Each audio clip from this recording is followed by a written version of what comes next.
Hello, everybody, and welcome to the Vancouver Resource Investment Conference channel. My name is Jesse Day, and we are bringing the VRIC to you each and every week with our series of expert online panels. We have a very special one lined up for you today. We've got Willem Middelkoop of the Commodity Discovery Fund and Ronnie Stoeferle from Incrementum AG. We're going to discuss precious metals, geopolitics, investment strategy for our current economic environment, and much more. Gentlemen, it's great to have you both on the show. Well, good to be back. Thanks, Jesse. And Willem, we've got the big game coming up, Austria against the Netherlands. We could talk about that, but I think you're still smiling. We'll change. Yes, the American US, there's the Euro going on, so everybody over here is crazy about watching football, watching soccer. And tomorrow night is the Dutch will beat Austria, so that's why he's. You're incorrect on that, but well, we'll find out. This episode will actually be posted tomorrow before the game, so viewers can then go ahead and tune in and see which one of you will be eating your words. So that can be kind of an interesting side quest to this interview for our viewers.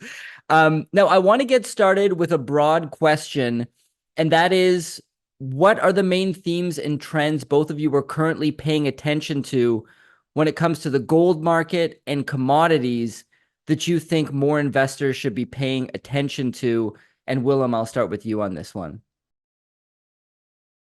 Well, actually, in the last few years, it has all changed for me and for us here at Commodity Discovery Fund, because we're in this.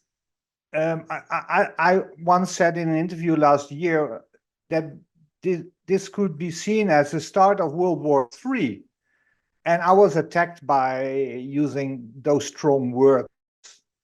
But maybe it's not World War III, but there's a global conflict, and it's so open now, and it's like a hybrid conflict, and there's a military side, you see military, you see war in Ukraine, in Gaza, but it's all connected. And it reminds me of the 1930s, and I don't want to sound too alarmist, but then we had Germany, Italy, and Japan lined up as an alliance, and the rest of the world was against that alliance, and we thought those were the oppressors, and we had to fight them. And now here in the West, I get the same impression that US and its allies, and that's just 1.5 billion people, they treat Russia, China, Iran, North Korea like the new axis of evil, and we need to fight them. They openly say we need to fight at three fronts. If you look at the American media, and then if you compare it like the 1930s, and now the rest of the world is against us, against the West, even EU. The EU guy, Borrell, he said it's the West against the rest now. There are 140 countries, who don't follow Western sanctions. All countries in Middle America, all countries in South America, Latin America, all countries in the Middle East, all countries in Africa don't join Western in sanctions against Russia. This doesn't make them friends of Putin, but they don't agree with our Western point of view, which is full of double standards and hypocrisy. And we, the West, we're running towards a world war, like we want to fight them all. And the repercussions, to come back to your question, the repercussions for gold. First, the dollar was weaponized by the US. Now gold is being weaponized by the rest of the world. They're all buying gold. All countries east of Germany are buying gold. Even Poland is adding to their gold holdings 10x. And so we have the weaponization of the dollar, the weaponization of gold. And when gold starts to move because of the weaponization, and remember, large investors like sovereign wealth funds or central banks or institutional investors, Many of them only buy gold when there's war in the air, when there's the smell of war in the air. And that's what we see now. So these guys, you know, they have a monopoly in printing money. And what do? They buy gold. They print money and they buy gold. So it's a no-brainer now. And we've been discussing this for 20 years. If you look at my first writings, early 2000s, still online, I've always been warning there will come a time and day that people will start to flee towards gold. And because of the debasement of currency, which has nothing to do with the global conflict, or in a way it has, because of course the US has to fight to maintain its hegemony, and so it's all connected. And if you study history, empires rise and fall, and when they fall, it's always because there's a new kid on the block who's becoming superior. China now, and the old guy won't go down without a fight, and this has huge repercussions, and everything is coming together now. So we call this a perfect storm for commodities, for gold and commodities, because you have the debasement of currency, so people are fleeing towards hard assets. You have the geopolitical tension. You have this worldwide conflict now, in which commodities are becoming a weapon. Just study what Zoltan Pozsar has been writing about this in the last few years. And then you have, on top of this, we're entering for the first time in 1,000 years, we're entering an era of shortages, just for shortages in commodities. Jeff Curry, the former head of Goldman Sachs Commodities, he said, we're running out of everything. We do a lot of supply and demand studies here in our office, especially after 25, after 2030, you know, everything gets scarce. And this is troubling, but for investors, you know, it's like the best situation you could wish yourself to be in as a commodity fund manager. Well, I'll stop there, but I can go on for 30 minutes, because it's all connected, and it's all lining up and reinforcing.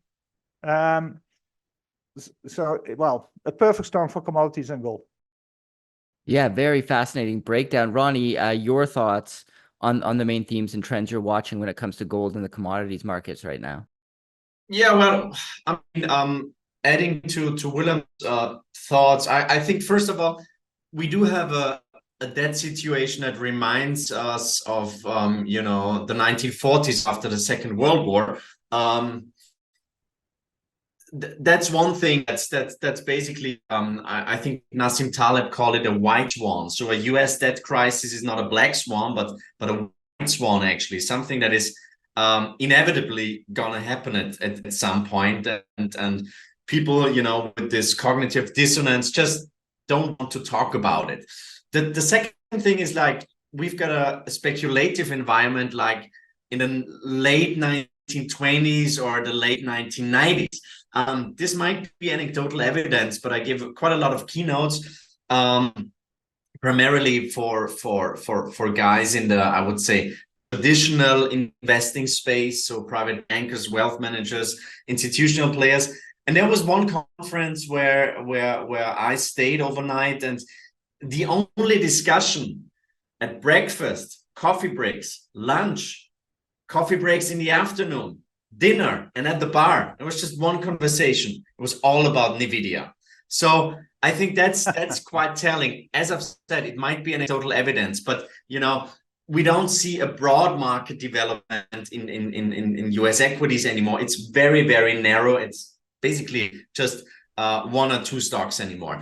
And the third thing that I wanted to highlight is we've got inflationary concerns similar to the 1970s. Our previous report was called Stagflation 2.0. And while everybody still believes that we're going back to this great moderation type of inflationary environment, our view is that inflation inflation is not that, and actually inflation will make a comeback. So this very asymmetric central bank policy that we're seeing, for example, the ECB already lowered interest rates. despite the fact that we're still above 2%. And basically in the same moment when they lowered their interest rates, they also said they have to increase their inflation forecast for the second half of the year. So that's a pretty dangerous strategy for central banks. So that problem, speculative environment, and inflationary concerns similar to the 1970s, I think that's a for a macro investor, for a commodity, and for a gold investor, that's a highly interesting setup. This year's report was called the New Gold Playbook. And this basically describes the fact that even though real interest rates have risen significantly quite recently, and even though Western financial investors don't participate in this bull market, just have a look at ETF flows. 780 tons were sold from gold ETFs over the last 2.5 years. But despite those headwinds coming from the Western world, from the traditional financial world, we're seeing that gold is has made a number of new all-time highs in US dollar terms. And this is the confirmation of the view that the center of the gold world now isn't in London, in Zurich, and in New York anymore, but rather in Shanghai, in Mumbai, and in Dubai. So the marginal gold investor, that's one of our key takeaways. The marginal gold investor now is sitting in emerging markets. Very interesting. I do want to circle back to what you were discussing, Willem, when it comes to Russia, China, the BRICS alliance. Putin recently paid a visit to North Korea to strengthen diplomatic ties with that nation.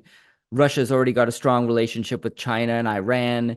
This move seems to further the narrative of a bifurcating East and West in the geopolitical realm. I'd like to get your thoughts on how the BRICS story is evolving and what that means for gold and commodities moving forward.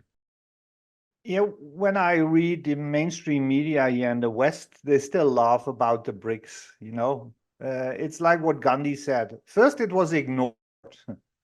Now we reached the we laugh at them stage. And then the next one, we'll fight them. That's starting now. And I'm afraid, and then they will win the BRICS, because as said, if it was just Iran, North Korea, Russia, and China, you know, you could have your doubts who was winning. But 140 countries, guys, who are not supporting the West anymore. Doesn't mean they're all enemies. It's just they don't follow US as the world policeman, as the world mentor or leader. You know, the days that the US was the leader of the world is over. And I don't care whether there's a formal end of a contract for the petrodollar deal, you know, it doesn't matter anymore. Saudi is selling oil in all currencies. Doesn't mean the dollar will collapse. It's just there's competition. You know, it's not about the US anymore. And the Wall Street Journal, they published a story. And they even can't ignore it any longer. And they published a story headlined, "Will Debt Sink the American Empire?" You know, question mark. I've been a journalist for 20 years. When you publish a story like that with a question mark, it means you can't say you already know the answer, but writing it, you know, it's telling the story. That even the Wall Street Journal can't ignore it any longer. And we're just waiting now for the accidents starting to happen in the bond market. Well, bonds declined by 50% in the last 2-3 years. So it's a fight between a paper dollar-based system coming from the West. It started in 1944, but then it was still gold-backed in Bretton Woods. In 1971, we entered Bretton Woods 2, part 2, when the dollar became, well, fiat money. And now we're reaching the end. And as Zoltan Poza has written so beautifully shortly after the Russian invasion in Ukraine, we're entering the start of a new monetary system centered around commodity-based currencies coming from the East. So it's the West the Western paper dollar system, against the BRICS hard-backed commodity-based system. But it's still in development. And as Ronnie also knows, he's a student of monetary history as well. These changes take time, you know. These changes might take another 10, 15, 20 years to fully play out. And people always think it will happen next week. So we reached an end to the petrodollar deal, so then the dollar will collapse this week. No, that's not how it works, guys. As an investor, it's very important to understand in which train you're sitting, where the train is heading, and you don't know what time you'll arrive at the last station. But the trend is clear, and I started writing about this almost 20 years ago. And when I published my first book in 2007, I was looking to the fog. Even Lehman hasn't happened because it was 12 months ahead of Lehman. And we were looking into the fog, but we knew and felt the direction we were heading. But now it's so clear where we're, what train we are driving. And I would say we're in the first coach, not on the driver's seat, but we're in the first coach, and it's a long train. And the train is filling fast with investors, like-minded investors. We see that in our fund. We had huge inflows in the last 3 years without any marketing. And normally we needed to convince people about this thesis. And now people starting to convince us about this thesis. And Ronnie, your thoughts on how the BRIC story is evolving, what that means for commodities and gold. And also, you know, recently there was an attack on Russian soil with cluster bombs. I don't know the exact weapon used, but they were American weapons, supposedly, and civilians were killed, including a few children, many people injured. And Russia vowed retaliation for this. It seems that there is very real escalation potentially on the horizon, potentially something that could be nuclear. What are your thoughts on if this conflict starts to escalate further outside of just Russia and Ukraine? How is that going to, you know, a direct war between Russia and the United States, for example, how could that affect things as well moving forward? Well, Jesse, I'm not a military expert or geopolitical strategist, so I try to stick to the topics that I know some stuff about, which is, you know, gold, precious metals, commodities, and for those geopolitical things, you know, I can just take a step back and see it in the context of the broader picture, and I think that's basically a divorce that we're seeing, a divorce between the Western world and the Eastern world. And you know, the Western world has basically spent the last 30 years taking down walls, and now we're inwards looking, we're building walls, we're becoming much more protectionist, you know, topics like reshoring, nearshoring, and so on. Higher tariffs, obviously. This is like unfortunately a big trend, because it's in the end it will be inflationary. I think we are seeing, and you know, the visit of President Putin in North Korea and this kind of awkward bromance that they're having, but also the very first visit of Putin after being re-elected. He went to China straight, yeah, and he kind of hugged, or he was hugged by Xi Jinping. And I think Willem, what many people don't know is that Willem is a fantastic photographer, and he once gave us a book that is in our office with beautiful pictures that he has taken. And I think those you know, those images that are being shown to the Western world are a clear sign that the geo-economic order clearly has changed. And I think we're a little bit arrogant in the Western world, believing, you know, the Chinese are just copying Western technology. China installs, for example, the most robots in the world, 1/3 more than the US, Japan, and the whole rest of the world together if you have a look at the STEM graduates, which is science, technology, engineering, and mathematics, China has 3.5 million graduates.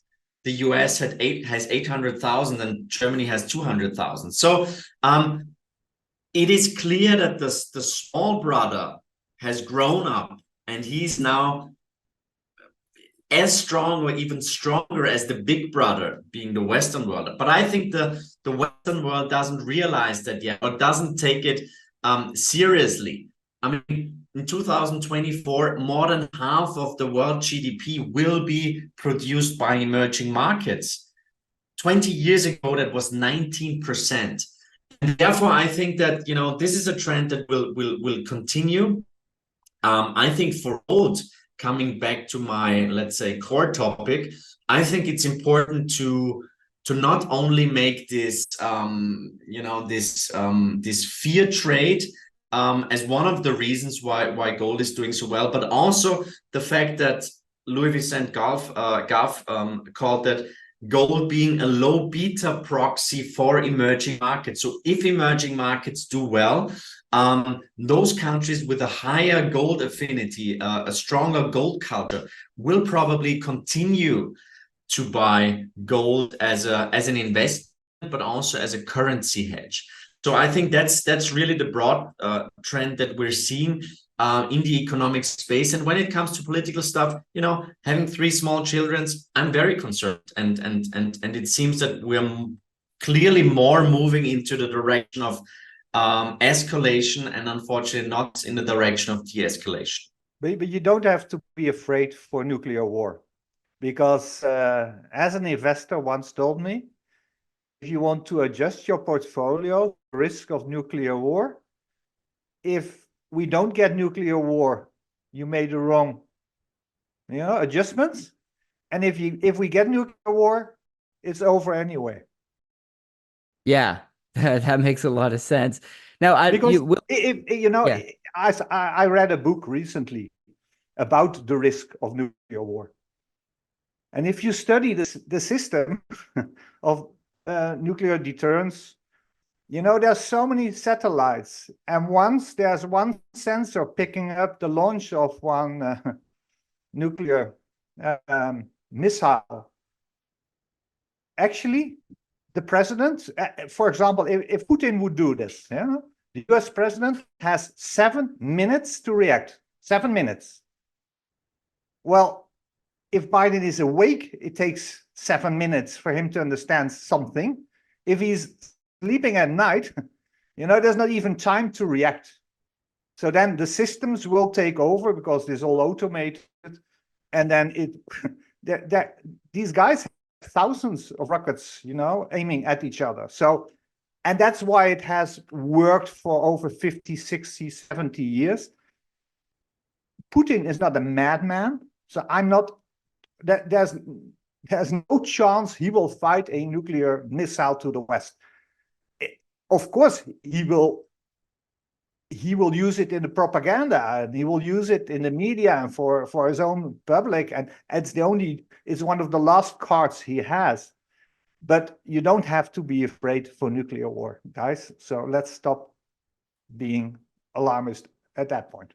What's up, guys? Quick break. My name is Jay Martin. I'm the CEO of Cambridge House and the host of the Vancouver Resource Investment Conference. I wanted to quickly point your attention to a link right beneath this video where you can subscribe to our new weekly newsletter. If you want to better understand the minds of the best investors in the resource space, subscribe to this newsletter. I author it personally every Sunday, and I love writing it. Hit that link below to subscribe. All right, back to the interview. Very interesting. Now, Willem, you brought up the Wall Street Journal article, Will Debt Sink the American Empire? I want to read a quote from that. It says, after growing for decades, this year the U.S. debt will roughly match its GDP. Throughout history, nations that blithely piled up their obligations have eventually met unhappy ends. Again, as you mentioned as well, Willem, this is not an overnight, this is not a next week thing. This takes a lot longer than most people think, especially in the days of social media where you get these alarmist headlines every day claiming the death of the dollar, etc. However, is this a case of the American empire gradually reaching its end of life as the dominant superpower? And what would that look like? What would it mean for the rest of the world? Well, you know, the US economy grew larger than the UK economy in 1870. It took another 70 years for the dollar to become the world reserve currency.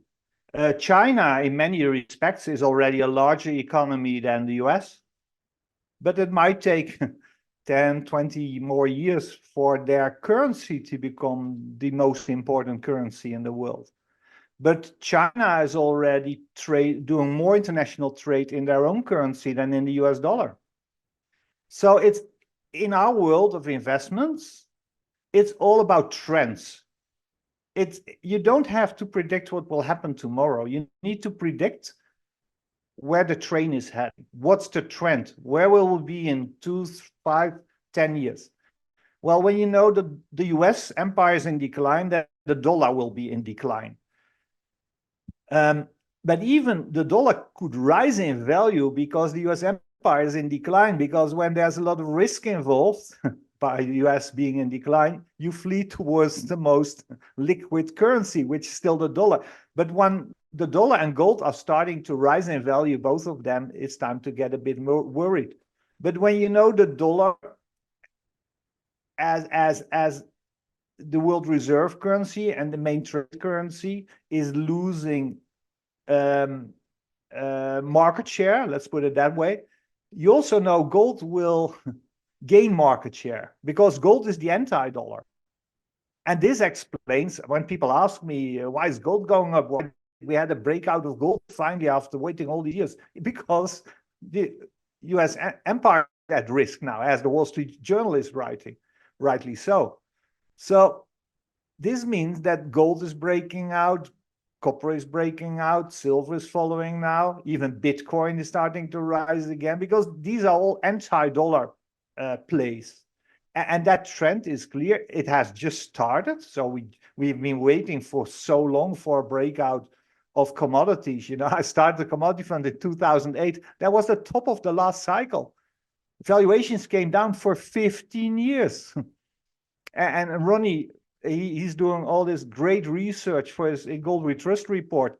I should pay this guy because he's doing such a wonderful research, and we use it a lot in our presentation. Anytime, Willem.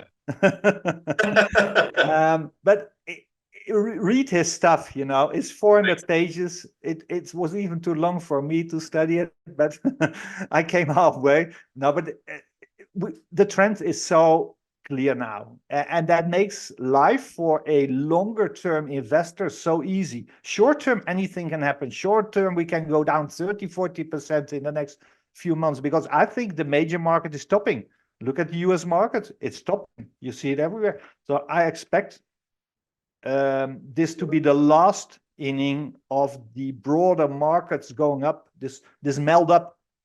But when we enter more inflation, when inflation comes back in its famous second wave or third wave, and I think Ronnie and I agree on this, that this will happen, and we get another round of superinflation. Don't call it hyperinflation. Hyperinflation won't happen because central banks always can play the gold card. They just revalue gold, bring gold back in the system. But if we go back to superinflation, let's say 10% plus yearly inflation, all these hard assets will fly, and then even stock exchanges might go higher, because look at what happened when countries entered the period of very strong inflation or even hyperinflation. Look at Venezuela, Zimbabwe, Weimar. Stocks become hard assets. People start to flee to stocks because it's better than having money in the bank. And Ronnie, your thoughts on the current debt situation in the US, how this all plays out? Yeah, I mean, Willem, that's a great point that you brought up, and I think Bank of America called it ABB, anything but bonds, and we called it a debondization that we're seeing. And you know, I think that most market followers, they follow, you know, what the S&P and what the Nasdaq is doing very closely, but not so much for the bond market. And I think Willem already alluded to that, but the 30-year bond from its high to its lows was down 40%. The century bond, the Austrian century bond, which is the duration monster, was down 70% from peak to trough. And now it has kind of stabilized. But why has it stabilized in the bond market? Because inflation is finally not a problem anymore. So if inflation should make a comeback, and I think it will, then obviously we will see the next stage, the next leg down in bond prices. And this will probably be also the point in time when gold also in the Western world really picks up. Now, just a couple of numbers. I think I have to admit, we've been wrong on our recession call for the United States. The Eurozone went into recession. We're actually in some sort of a stagflation. Actually, on the other hand, China is obviously not doing so well, but the US is kind of the last man standing, and it's we went from hard landing to soft landing to no landing to never session to Goldilocks. So everything is perfect in the US. But why is the US economy doing so well? I mean, they've been putting 1.9 trillion in a year of full employment into the economy. Of course, they can produce some GDP growth. This year, the deficit is expected to be 1.7 trillion for this fiscal year, which is, if you compare it, that's a total GDP of Spain, the 15th largest economy in the world. Just 1 year of deficits. So that's like, if you're tired and then you're drinking like 3 Red Bull and 5 cups of coffee, of course you will stay awake, but it's not a healthy strategy. So the fiscal stimulus that we're seeing is the main reason why the US isn't in a recession yet. Now, the big question is, how long can they continue with that strategy? Obviously, we've got elections coming up in November.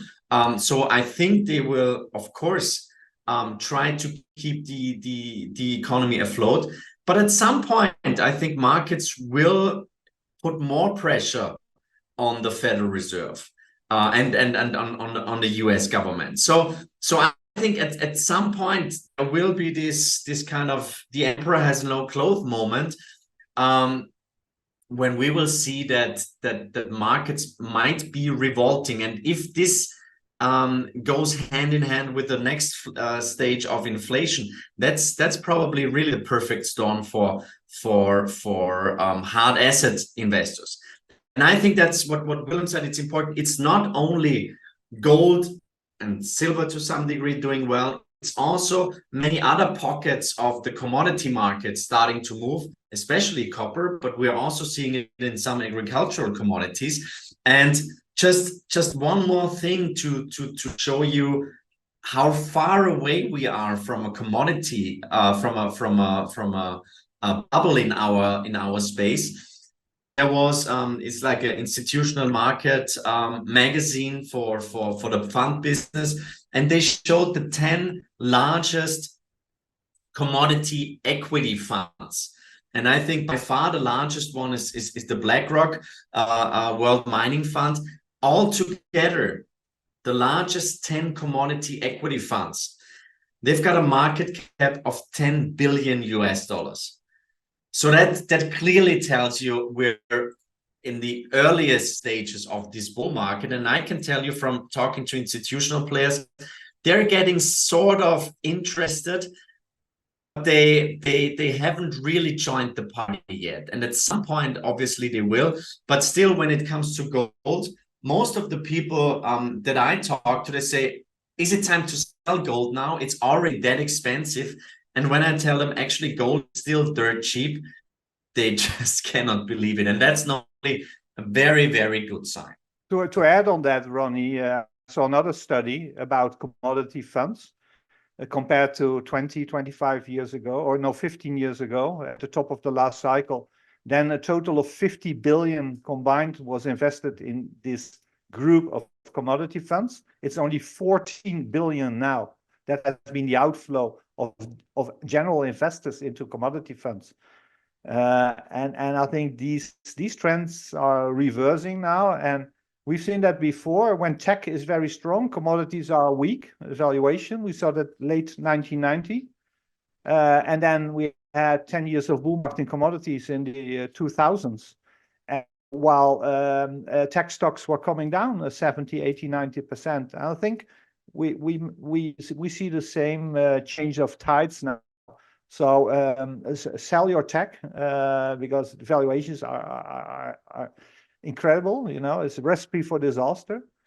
And never sell all at once, but start lighten up and start to increase your your position in value stocks and commodities. If you look at base metal producers, the average PE is nine, guys. And Apple, they say Apple is cheap. Yeah, it's cheap compared to Nvidia, but it has a PE of 30. So the top of the 100 listed commodity plays, all the valuation of the top of the 100 miners in the world is less than Apple or Nvidia alone. Well, let's hone in on the investment implications a little bit more specifically of everything we've been discussing thus far. What are the moves that both of you are personally making, Willem, when it comes to your fund as well, whatever you're able to reveal when it comes to allocating capital to the commodity space? Are you looking at the mining companies? If so, where are you looking? Is it at the do you play in the juniors? Is it developers, the big producers? How are you kind of thinking about the commodity space and the best places, and maybe talk about the specific commodities you think are set to perform, your thoughts on uranium, base metals, the energy sector, etc. And Willem, I'll start with you. Yeah, well, when you know there's a shortage coming in almost every metal, I want to position myself not in the mines who are producing now, because those mines end up with less reserves, less ounces at the end of the year than the start of the year, and is selling them on the cheap. So I want to invest in companies who have more reserves, more resources, more ounces in the ground at the end of the year. So that's why we concentrate on discovery plays, on companies finding stuff. And we pivoted our model a bit. We're not trying, like the Crescat guys, trying to predict where the next discovery will be. We follow the top 100 discoveries worldwide, and we will only invest once the discovery has been materialized, once there's a discovery hole. So stop by trying to predict who will make a discovery. Just follow the guys who discover the stuff and can develop it. Because there are many companies in British Columbia, I won't mention names because I want to stay friendly with Ronnie, guys who found 20, 30, 40 million ounce, but can't develop it for all kinds of reasons. So then I don't want to be invested but the companies and projects which can and will be developed in the next 10, 15, 20 years, there's so much revaluation to be expected. And when we concentrate on the metals, we're adding a lot to our positions in silver. Silver is finally going to outperform gold. The amount of silver needed for solar cells, I think in 1 or 2 years, 40% of all world silver mine production will be needed just for solar in China. So there's accident waiting to happen. Silver is still trading 40% lower than its 1980 or 2011 high. So it's the cheapest metal on earth. It also is a monetary metal. So once people will start fleeing outside of fiat towards real assets, gold will benefit, but silver will do better because it's always more volatile.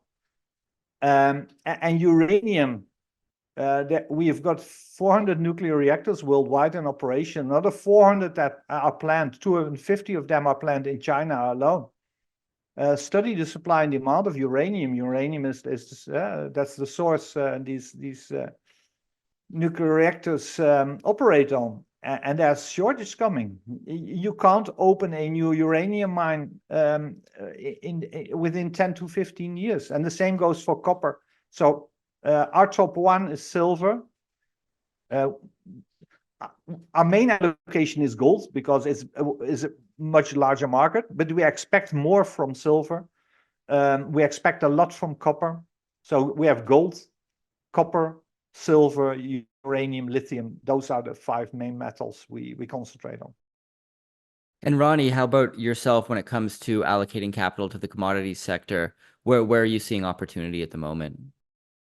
Well, we manage altogether six investment funds. We just launched a new one, which is a very active gold strategy, because we said, from our point of view, mining stocks, and especially the gold mining stocks, are probably the most top-down asset class that I know of. So in that strategy, for example, we're extremely active, and now we presented our new active aurum signal in this year's In Gold We Trust report, which basically combines 2 different signals and is telling us the strength of the bull market in gold and in mining stocks. And at the moment, we're max aggressive, basically. So we are also piling into the silver space.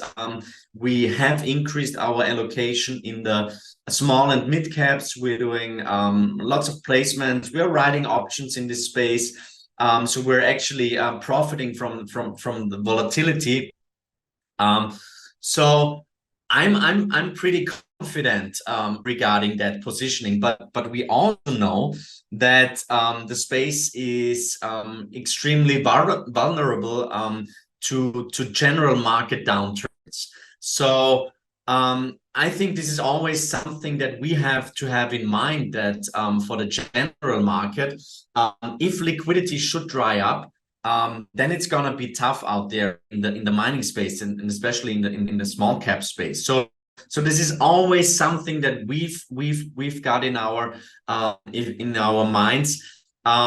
What is the rest of the market doing? I think you always, as a mining investor, you always have to have a strong view on the general market, and especially on the liquidity in capital markets.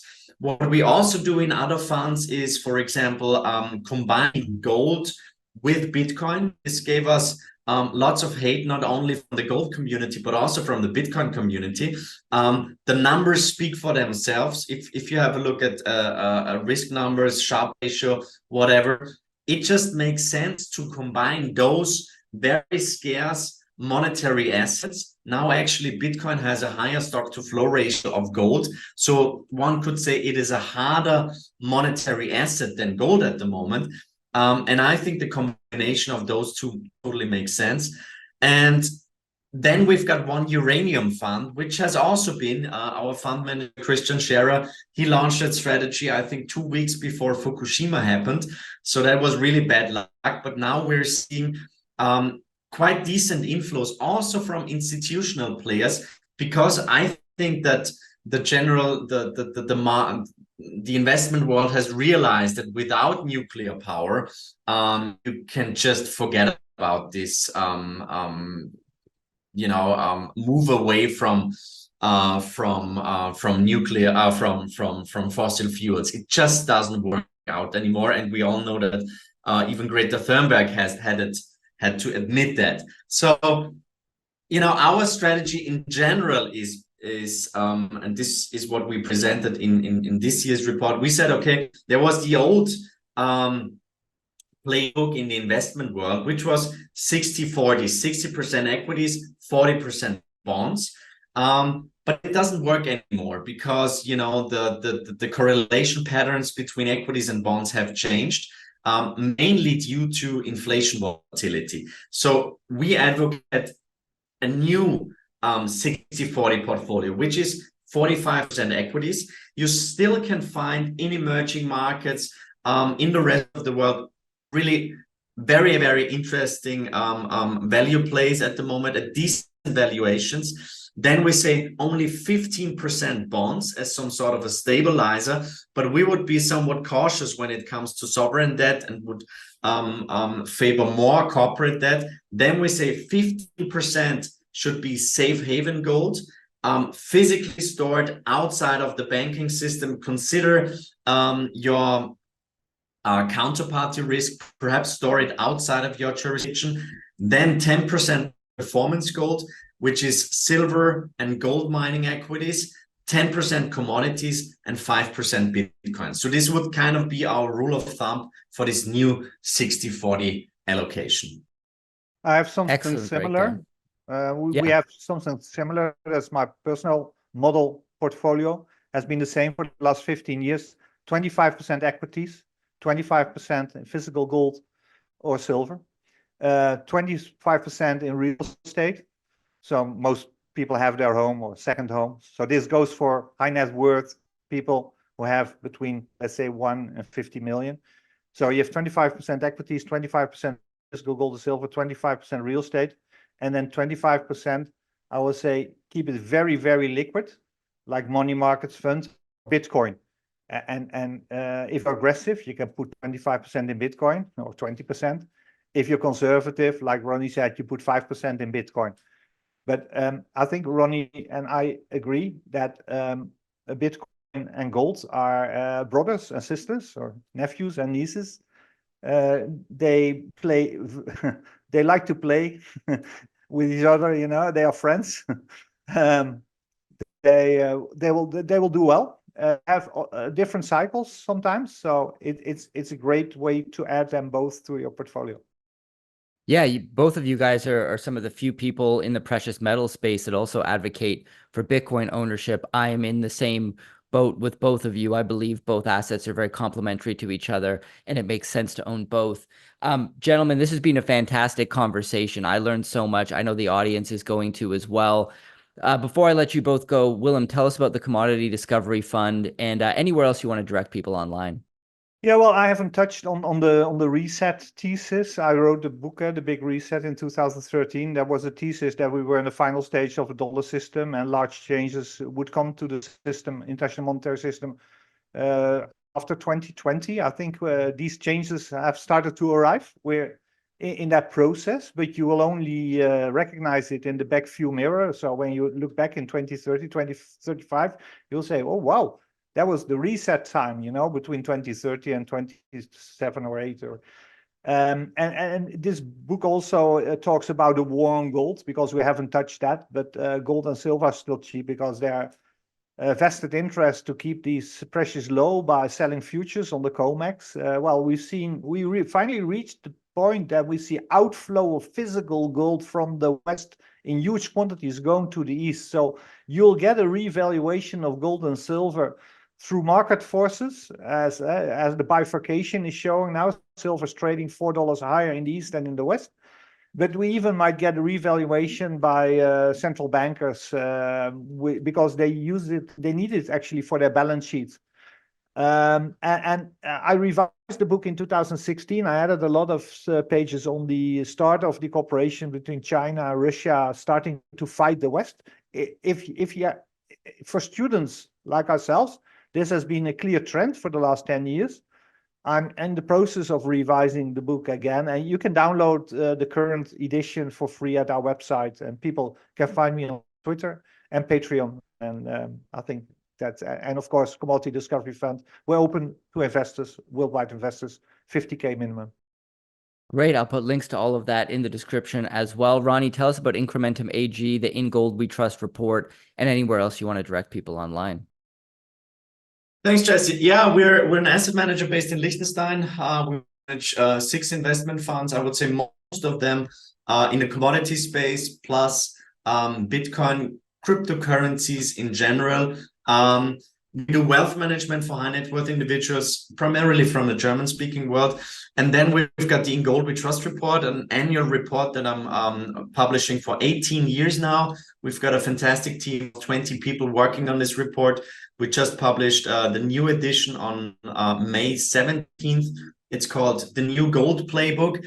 And I know that not everybody is enjoying reading 440 pages. So there's also a compact version of the report we publish in German, in English, in a shorter version also in Mandarin and in Spanish.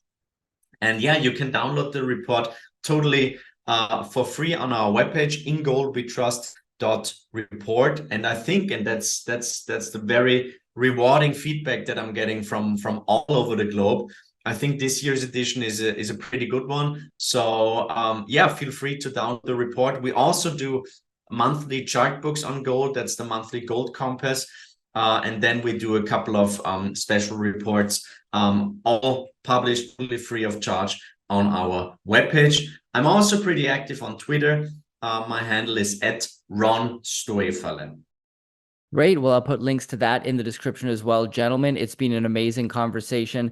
I look forward to following the results of tomorrow's game. It will be today when this is published, and we'll see which one of you emerges victorious in the competition.